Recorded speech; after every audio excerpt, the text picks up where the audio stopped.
This is your Senior Moment, brought to you by Senior Guide USA, with your host, Lee St. John. Well, hi, this is Lee St. John, and welcome to your Senior Moment. Now, I have another special guest with us today, Mary Katherine Benya. She's with the University of South Carolina. Welcome, Mary Katherine. Thank you, Lee. Pleasure talking with you today.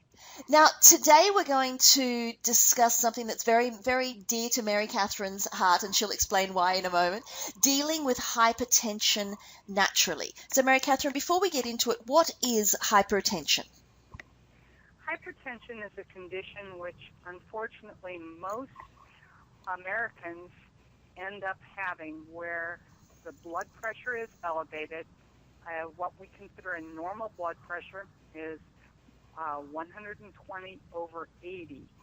And so many adults, and not just older adults, but it's particularly an issue with older adults, have hypertension. Hypertension is actually the precursor for many other cardiovascular diseases. It's a precursor for heart attacks, for strokes, and actually for diabetes as well. So this is, and it's also considered the silent killer because oftentimes people don't recognize that they have high blood pressure until possibly it's too late. And so what are some of the symptoms of hypertension? Well, it depends on the individual. Sometimes people could have a headache because of hypertension, but it really varies from person to person. And so an individual could have hypertension and not have any idea that they have it. And the only way that they would know is by having their blood pressure checked on a regular basis. Okay. So when you go into a drugstore or many pharmacy or even some grocery stores now have the blood pressure machine, it's always a good idea to sit down and have your blood pressure checked. Also, when you go to the doctor, every time you go to the doctor, they will monitor your blood pressure. And we really recommend that older adults buy their own machine so that they can take their blood pressure at home and monitor that on a daily basis, actually. That's interesting. Are those machines expensive? Are they big? Are they bulky? They're not very big, not very bulky. They probably, you can spend anywhere from, I would say, $40 up to $100 for one. They have them now, which is ideal for older adults, are machines that self-inflate the blood pressure cuff. So all the individual has to do is put the blood pressure cuff on, turn the machine on, and it will automatically inflate and deflate, and then it will actually show what the person's blood pressure, and nowadays it shows their blood pressure as well as their pulse. And this is something that what they can do is, if they're doing it at home, the best thing for them to do is to record that on a daily basis, and in that way they can see if their blood pressure gets up into that 130, 140 range, that they need to start considering what it is that's happening in their life that could be contributing to this elevated blood pressure. Interesting. Now, Mary Katherine, before we get into ways to deal with the hypertension, why is this such an interesting subject for you? Well, it's interesting for me. I actually more or less walked into this. I was invited to teach a class called Lifestyle University, and all that I knew about it at that time was that it was a class that involved physical activity, nutrition, stress management, and medication. And I am a instructor at the Lori Center here in Columbia, South Carolina, formerly the Capital Senior Center. I teach some exercise classes there, and the executive director asked me if I would be interested in teaching this class. And once I started teaching this class and saw that it's an excellent program that the University of South Carolina and the Palmetto Health System put together a number of years ago, and they've been actually teaching this course since the mid-2000s. I started teaching it, and I can tell you that my relationship with food changed. And not only that, I have become, even though I was teaching a class called Strong to the Bone, 3 days a week for older adults, I made sure that I was doing daily some type of physical activity or exercise myself. Yes. Because I could see the importance once I started taking this class, because prior to that, I had no real problem with, and I still don't. I don't have any problem with high blood pressure. I don't take any medication for it. But once I started teaching the class and seeing how many people were on blood pressure medication and what a serious problem it was, my doctorate is in physical education, so I was coming at this from how do I help older adults become more physically active. And then once I started actually teaching this, I could see how vitally important this is to every American. Yes. Well, let's go through 3 particular areas: diet, exercise, and stress management, one at a time, with regard to what people can do to really deal with their own hypertension. So let's start off with diet. All right, diet.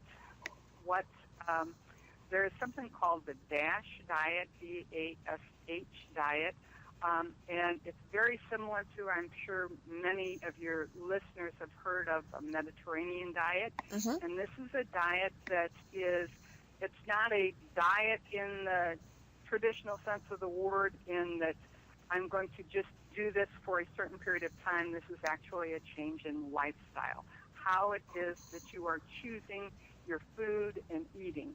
And the primary emphasis on this is fresh fruits and vegetables, whole grains, nuts, and seeds. And that's largely what a Mediterranean diet is. There's only very limited amounts of meat, some fish, some poultry. And I can tell you from teaching this class myself, I have actually moved away from eating animal products, and I primarily just stick to the vegetables, fruits, nuts, seeds, legumes, which are the various kinds of beans, and occasional fish. And in doing this, I started teaching this class 2 years ago. I wasn't trying to lose weight, but I lost 10 pounds. Because of the fact that I've been paying more attention to my physical activity, my percent body fat has changed, and my percent of muscle has increased. I now have what we consider a normal BMI, or a body mass index, and what that is that's the relationship between the amount of bone that we have, the amount of fat, and the amount of muscle that we have in our bodies. Interesting. All right, what about exercise? Exercise is actually, for many people, I would say it's considered a dirty word. They don't want to do it. And especially for women. And one of the things that I have really gotten in touch with is that, and I am an older adult myself. I'm 61 years of age. You're still a spring chicken. Yes, I know. I'm a younger, older adult. Yes. A younger, older adult. And especially for women, when you talk to women, they'll say, I don't want to sweat. And that's really unfortunate. That's actually what I would consider a product of how it is that women were raised, that it was unladylike to sweat. But we know that our bodies actually operate much better when we do sweat, because what happens is that we eliminate toxins from our body through the sweat. So it's really a good idea to include activity that allows you to sweat. Now, what we recommend for older adults is a minimum of 150 minutes a week, which is basically 5 days a week of 30 minutes a day of some type of physical activity. And when we say physical activity, this includes cleaning your house, vacuuming, washing your floors, raking your leaves outside, gardening, as well as what a lot of people consider exercise, yoga, tai chi, qigong, as well as walking, swimming, running, golf, tennis, and the one thing that I like to remind people of is dancing, because this is an activity that many people enjoy, and you don't have to go out to dance. You can turn the radio on at home and dance at home. That's exactly right. And we also we're really very fortunate now that we have things like the We Fit and the Connect, so there are games that involve physical activities. I can recall when the We Fit first came out, I was visiting with my daughter, and one of the aerobic exercises that they have is called a hula hoop. And I remember the first time I did that, and I will admit that when I was growing up, I was never successful at hula hoop. Me either. And the first time I did this hula hoop activity on the Wii, I was so bad that my daughter and I laughed and laughed and laughed because I was not swinging my hips the way that I needed to. Now I am a pro at it. All right. We both just about peed our pants. We were laughing so hard. And so what's really nice about these games is it helps to bring families together. I mean, I was doing it with my adult daughter. It's a way to engage with your grandchildren as well. And if you're an older adult that's by yourself, this is something that you can turn on. And they have bowling games, they have tennis games.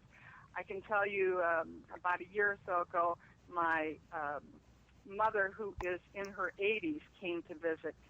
And I had talked about the We Fit before, but she was here with a couple of my sisters, and I said, Mom, let's do some bowling. And my mom used to bowl, and I got to tell you, she got so competitive in doing this bowling. Love it. And she just had such a great time. About a month or so later, I got a phone call from her, and she said, where did you get that? And I said, well, I got it. And I don't remember where it was that I got it at the time, but I talked to her about that, and I immediately got off the phone and called my sisters because my mom's at the place where she doesn't want you to buy her anything. Yeah. Her birthday was coming up, and I said, let's buy Mom a We Fit for her birthday. And all my sisters agreed to that.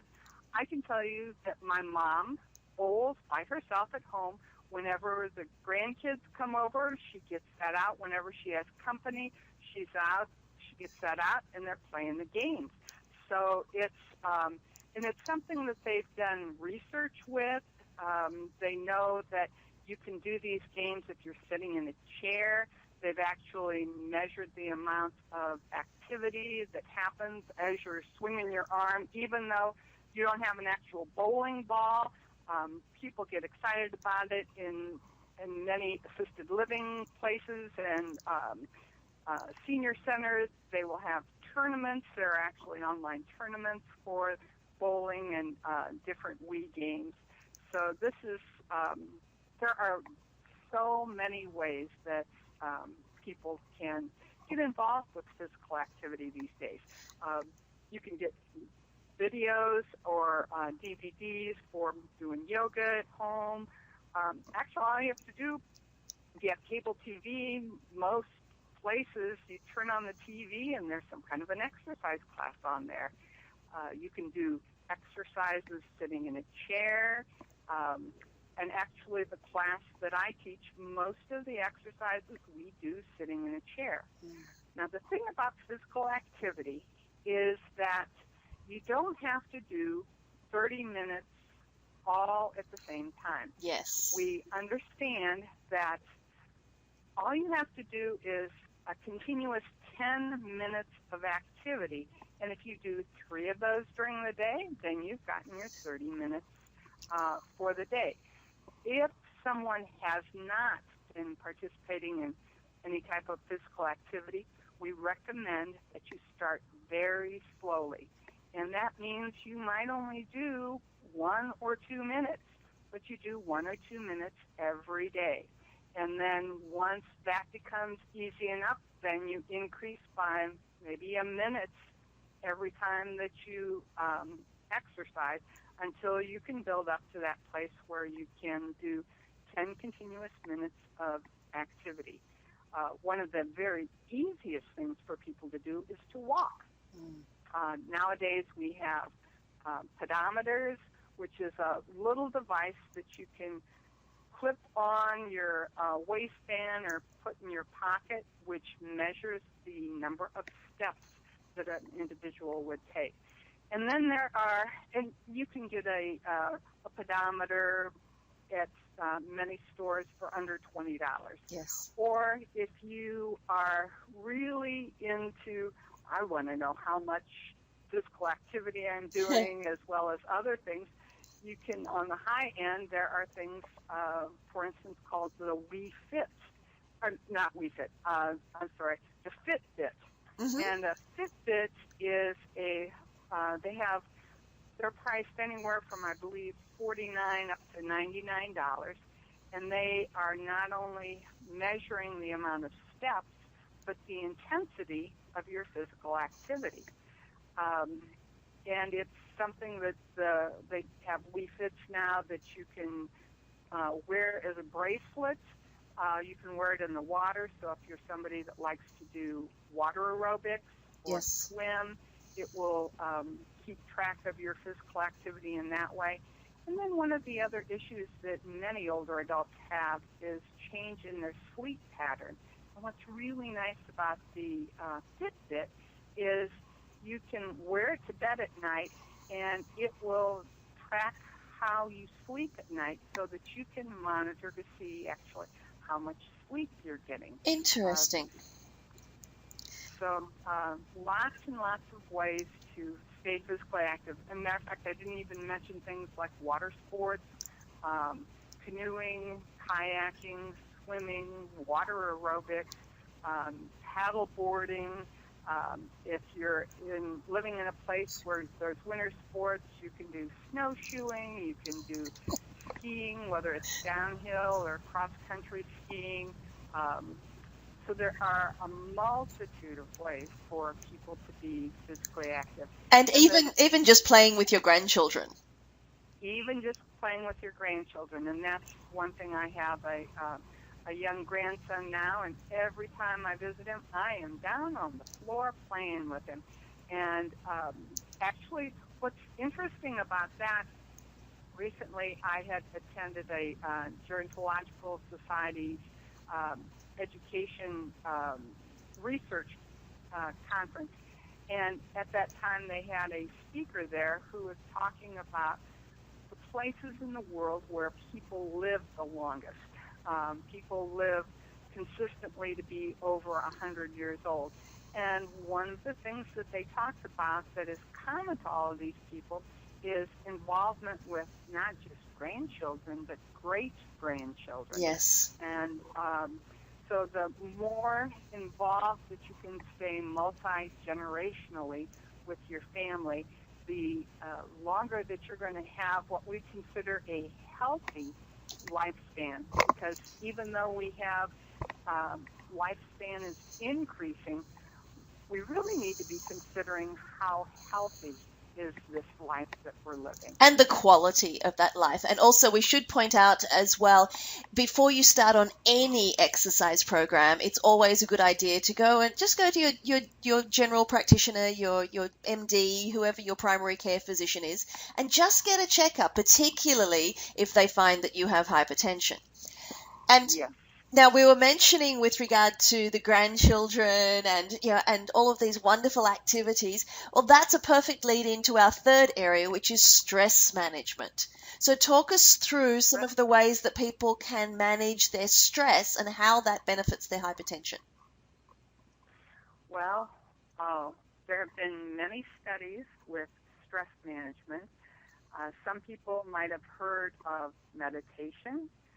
Many of the martial arts and yoga actually have that as a component in those physical activities. So when you're doing something like Tai Chi or Qigong or yoga, you're actually getting a 2-for-1 because you have that opportunity to quiet your mind and meditate in addition to doing the physical activity. Then there are other things. There are on the web, there are so many different types of guided imagery that you can listen to. There are biofeedback machines that can help you quiet your mind so that you are changing your brain waves so that you can actually relax and reduce stress. Once you actually become very proficient at meditation or deep relaxation, so many of the studies have shown that your blood pressure actually drops when you're doing that. I know that I've experimented at home because I have a blood pressure machine at home where I will do some meditation and I can see my blood pressure going down. Even though I don't have high blood pressure, it goes down once I've meditated. And it's not just about meditation. It's about paying attention to what gets you excited, what gets you upset or angry. Maybe when you're out driving, you end up with road rage. That will raise your blood pressure. If you're not having the very best interaction with your children or grandchildren, that can raise your blood pressure. If you and your spouse or partner are having problems, that can raise your blood pressure. In addition to one of the things I didn't mention before as far as the food, we know that so many Americans are eating way too much sodium because they're having too many packaged foods or eating out. And when you eat out or have these packaged foods, your sodium intake is way higher than it needs to be, and this also contributes to hypertension.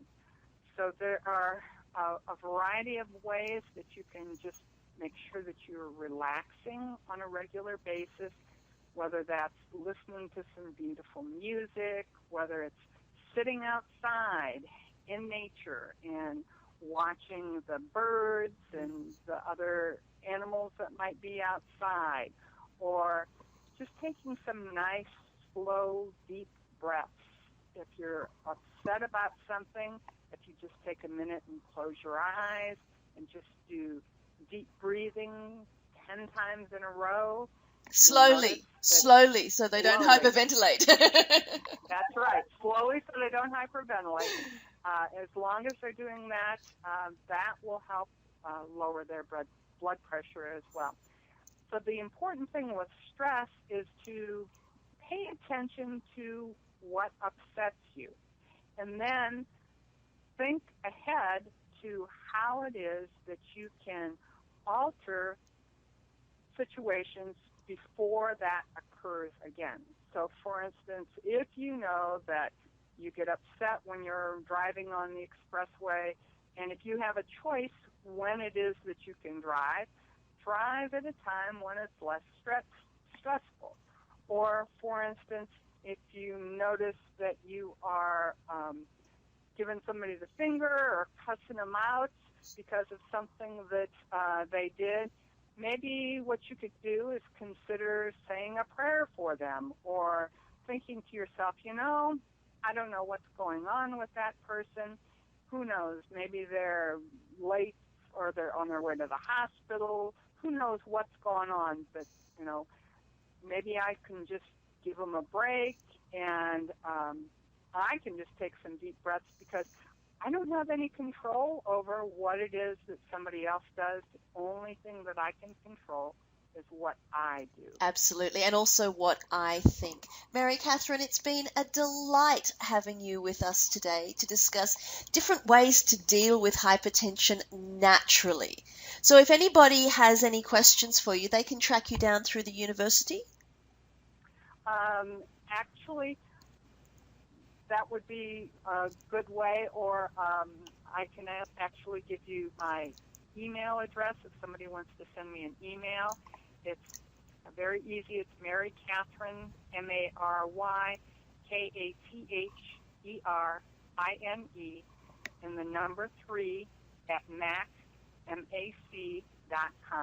Wonderful. Thank you again, Mary Katherine. Well, this has been Lee St. John with your Senior Moment. I hope you all have a gloriously stress-free rest of your day. Thanks again, Mary Katherine. Thank you, Lee. Have a great day.